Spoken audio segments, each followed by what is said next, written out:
Hello students, welcome back to Hindi mirror channel. सभी students का Hindi mirror पर फिर से स्वागत है। अभी जो हम कंटेंट लेकर आए हैं उन स्टूडेंट्स के लिए लेकर आए हैं जिनका वोकेशनल पेपर होने वाला है गढ़वाल हिंदी भाषा का। तो गढ़वाल हिंदी भाषा में जो आपकी फर्स्ट यूनिट है वहाँ तो आपको उसका उद्भव, विकास ये सब पढ़ना होगा।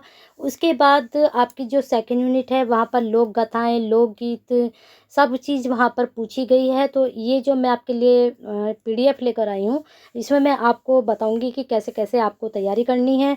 तो उसके लिए आपको क्या करना है, हिंदी मिरर के साथ जुड़े रहना है। सब्सक्राइब कर लीजिए, बेल आइकन हिट कर लीजिए, जिससे नई वीडियो के नोटिफिकेशन आपको टाइम से मिलते रहें।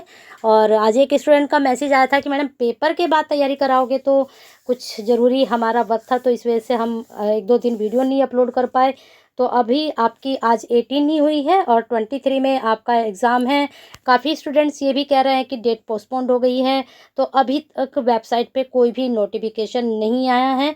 जब तक वेबसाइट पे कोई नोटिफिकेशन नहीं आ जाता है तब तक आप ऐसी बातों पर विश्वास ना करें। अगर आपके कॉलेज वाले ही जहाँ पढ़ रहे हैं कोई ऑथेंटिक आपको डेट शीट देते हैं तब भी आप विश्वास कर सकते हैं। कई बार ऐसा होता है कि यूनिवर्सिटी की तरफ से कॉलेज वालों को जो है नोटिफिकेशन भेज दिया जाता है, वेबसाइट पर अपलोड नहीं होता है, तो आप वो भी ऑथेंटिक होता है तो मान सकते हैं। चलिए बने रहिए और लाइक कर दीजिए, जल्दी से शेयर कर दीजिए। और वोकेशनल के और भी सब्जेक्ट की हमारे पास क्वेरीज आ रही है। तो मैं सबको बता दूं कि हमारे यहाँ वोकेशनल जो था, एक इंग्लिश ग्रामर वाला पेपर था और एक गढ़वाली भाषा वाला था। तो ये 2 पेपर की आपको मिल सकते हैं नोट्स, बाकी हमारे यहाँ नहीं थे। तो वो आपको खुद से ही देखने पड़ेंगे कि आप कहाँ से तैयारी उसकी कर सकते हैं। बाकी रही आपका कम्युनिकेशन स्किल की, तो उसकी फर्स्ट यूनिट मैं बिल्कुल कंप्लीट करा चुकी हूँ। सेकंड थर्ड यूनिट में जल्दी ही अपलोड करूँगी। और इंग्लिश के देखती हूँ, कल मैं आपके लिए नोट्स नहीं, एमसीक्यूज़ मैंने वैसे अपलोड किए थे, तो काफ़ी स्टूडेंट्स की क्वेरी जा रही है कि नहीं मिल रहे हैं, तो मैं कल दोबारा से अपलोड कर दूँगी, ठीक है। तो चलिए बता देते हैं आपकी जो यहाँ पर यूनिट, आप इस पे यूनिट पे मत जाइए, सिर्फ देखिए गढ़वाली पद्य का संक्षिप्त इतिहास।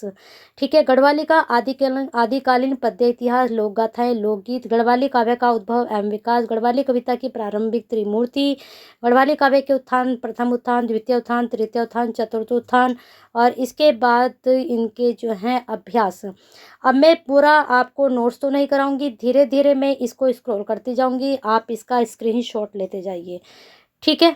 ये 119 पेज की आपकी पीडीएफ है, ये 3 पार्ट में मैं आपको दूंगी। तो ऐसे हम ये लेकर जाएंगे आपका 40 करके, ये आपका 120 तक चली जाएगी। तो आज हम 40 पेज आपको ये मैं ये जो है स्क्रॉल करते करते आपको समझाती भी जाऊंगी कि आपको कैसे तैयारी करनी है। तो प्रस्तावना ले लीजिए, साथ में ये पूरा आप पढ़ लीजिए, ठीक है। गढ़वाली आदिकालीन का पद्य इतिहास, इसका स्क्रीनशॉट ले लीजिए, यहाँ पर ले लीजिए। फिर यहाँ पर हम आ चुके हैं लोक गाथाएं। यहाँ से प्रश्न 100% आपका निकल कर आएगा। कौन कौन सी हमारी लोक गाथाएं हैं, तो गढ़वाली लोक गाथाएं के 4 वर्गों में विभाजित किया गया है: धार्मिक गाथाएं, वीर गाथाएं, प्रणय गाथाएं, चैती गाथाएं। अभी इन गाथाओं को आपको किस प्रकार से पढ़ना है, तो यहाँ पर ये हेडिंग डले हुए हैं, इनको आप चेक कर सकते हैं। फिर आ गए हैं लोकगीत पर। लोकगीत भी यहाँ पर देख सकते हैं, गढ़वाली काव्य के उद्भव एवं विकास में लोकगीतों का योगदान अति महत्वपूर्ण है। तो एक तरह से यहाँ पर आपकी 2 चीज़ें तैयार हो रही हैं। एक तो गढ़वाली का जो उद्भव विकास है काव्य का, वह किस प्रकार हुआ, तो लोकगीत, लोक गाथाएं, लोक कथाएं इनके द्वारा हुआ। और साथ में अगर लोकगीत के बारे में, लोक गाथाओं के बारे में अलग से शॉर्ट क्वेश्चन आता है तो आप तभी भी यही वाला आंसर अटेम्प्ट करेंगे। तो समझ में आ रहा होगा जो चीज़ मैं आपको समझा रही हूँ, स्क्रॉल कर रही हूँ धीरे धीरे, स्क्रीनशॉट लेते रहिए। हम आ चुके हैं पेज नंबर 9 पर। हमने कहा था 40 पेज कराएंगे, अब आ चुके हैं गढ़वाली काव्य का उद्भव एवं विकास। तो यहाँ पर आप देख सकते हैं क्या बताया जा रहा है कि लोक काव्य का सन 800 ईस्वी से प्रारंभ माना गया है, जिसका क्रम निरंतर 18 ईस्वी तक चलता रहा। जब लौकिक गढ़वाली काव्य का प्रसंग आता है, लौकिक क्या होता है, एक होता है धार्मिक, एक होता है लौकिक, एक होता है अलौकिक। लौकिक होता है जो सांसारिक होता है, लोक से संबंधित होता है। अलौकिक जो हम ईश्वर से संबंधित चीज़ें लिखते हैं वो होता है अलौकिक, यानी कि दूसरे लोक का। तो यहाँ पर आप देख सकते हैं इसके बारे में। अब आगे आ चुके हैं गढ़वाली कविता की प्रारंभिक त्रिमूर्ति। तो त्रिमूर्ति में देख सकते हैं कौन कौन यहाँ पर है। विद्वानों के अनुसार महंत हर्षपुरी गोसाई, लीलाचंद कोटनाल और हरिकृष्ण दौरगान दत्ती के कालखंड अर्थात को त्रिमूर्ति माना जाता है। ठीक है, जिन्होंने गढ़वाली भाषा जो गढ़वाली काव्य है उसे आरंभिक सर्जन किया यानी कि शुरुआत की। इन तीनों कवियों ने तत्कालीन देशकाल वातावरण के अनुसार लेखन किया, यानी कि जिस वक्त इनका समय था उस वक्त जो सामाजिक परिस्थितियाँ थी उसके अनुसार यह देशकाल था, इन्होंने काव्य का सर्जन किया। महंत हर्षपुरी गोसाई की रानीति व बोरोसंग रचनाएं 1850 के लगभग की मानी जाती हैं, जिसकी कुछ पंक्तियां आप याद करना चाहें कर लें, नहीं करना चाहते हैं तो नहीं करें। तीनों के बारे में यहाँ बता दिया गया है। वह गढ़वाली काव्य का उत्थान एवं वर्गीकरण। तो प्रथम उत्थान, द्वितीय उत्थान, इसको हम सीक्वेंस से देख लेते हैं। यहाँ पर प्रथम उत्थान का स्क्रीनशॉट ले लीजिए, इसके बाद द्वितीय उत्थान का स्क्रीनशॉट ले लीजिए, फिर यहाँ पर आपका आ चुका है तृतीय उत्थान, इसका स्क्रीनशॉट ले लीजिए। ठीक है, और जो मुझसे कहते हैं कि मैडम पीडीएफ तो मुश्किल ही होती है, लेकिन मैं कोशिश करूँगी कि आपके एग्ज़ाम से 1-2 दिन पहले मैं पीडीएफ भी अपलोड कर दूँ। कहाँ? टेलीग्राम चैनल पर। और टेलीग्राम चैनल का जो नाम है वो भी सेम इसी नाम से जो चैनल का नाम है। ठीक है, तो यहाँ पर आप प्रश्न भी देख सकते हैं। सेम प्रश्न आपके ऐसे ही बनेंगे। आदि काव्य किसे कहते हैं, रचनाकाल, पक्षी श्रृंगार के रचयिता, तृतीय उत्थान, किसी एक महाकाव्य का नाम लिखिए। शॉर्ट क्वेश्चन ऐसे बन सकते हैं।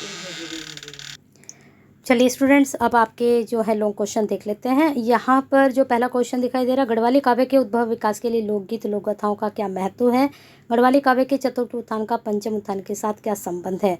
तो इस तरह के यहाँ पर तो सिर्फ पंचम और चतुर्थ का पूछा गया है, तो हो सकता है आपसे प्रथम या द्वितीय पूछ लें, तो इस तरह से आपको तैयारी करनी है। ठीक है, चलते हैं नेक्स्ट यूनिट पर। तारा दत्त गैरोला सदाई गीत। अब यहाँ पर सदाई गीत के बारे में आपसे पूछा जा सकता है। यहाँ पर आप देख सकते हैं जो गैरोला हैं इनका आप जीवन परिचय देख सकते हैं और इनका ये सदाई गीत यहाँ पर दिया गया है।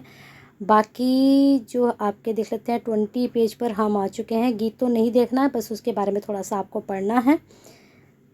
गीत नहीं देखना है आपको सिर्फ इनके बारे में पढ़ना है। तो सारांश भी नहीं देखना है क्योंकि गीत आपके सिलेबस में नहीं है। आपको लोकगीत क्या है उसके बारे में पढ़ना है।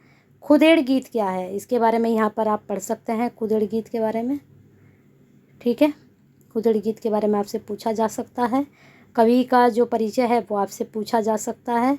कवि भजन सिंह का जन्म यहाँ पर ये आप देख सकते हैं, स्क्रीनशॉट ले लीजिए इसका। आगे फिर यहाँ पर भजन सिंह के जन्म के बारे में आप बताइए, ये सब आपसे पूछ सकते हैं। गीत तो नहीं पूछा जाएगा क्योंकि पर्टिकुलर आपके सिलेबस में गीत नहीं है, तो गीत नहीं पूछा जाएगा। आपके सिलेबस में है कि लोकगीत हैं क्या, जो गढ़वाली लोकगीत हैं वो क्या हैं। ठीक है, तो अब आगे आ चुके हैं हम। शैलदोई और मनकी खोल दहशत। चलिए इनके बारे में भी यहाँ स्क्रीनशॉट आप ले सकते हैं। पहले इनके बारे में आप पढ़ लीजिए, फिर इस पर आधारित यहाँ पर प्रश्न हैं, फिर यहाँ पर इनकी कविताएं हैं। तो ये तो आपको नहीं देखनी है। अगर इसका सारांश है तो वो सारांश आप देख सकते हो। सारांश ये दे रखा है तो इसको सारांश को आप पढ़ सकते हो। ठीक है, चलिए ये आपका हो चुका है मनकी के बारे में, ये आपका घोल के बारे में, यहाँ दहशत के बारे में। तो इस प्रकार से ये शब्दार्थ दे रखे हैं, इसको रहने देना। निबंधात्मक प्रश्न यहाँ पर शैलदय कविता में कवि क्या कहना चाहता है, विस्तार पूर्वक समझाइए। इस प्रकार के क्वेश्चन आपके बन सकते हैं। तो बने रहिए आप भी हिंदी मिरर के साथ। कल आपको एक नए पैटर्न में आपको हो सकता है कल तक मैं आपका ये क्वेश्चन बैंक भी अपलोड कर दूं। तब तक आप बने रहिए और लाइक और शेयर नहीं किया वीडियो को तो कर दीजिए, क्योंकि आपके एक शेयर करने से ये कंटेंट उन स्टूडेंट तक भी पहुँच सकता है जिनको आपके जैसे ही इनकी ज़रूरत है।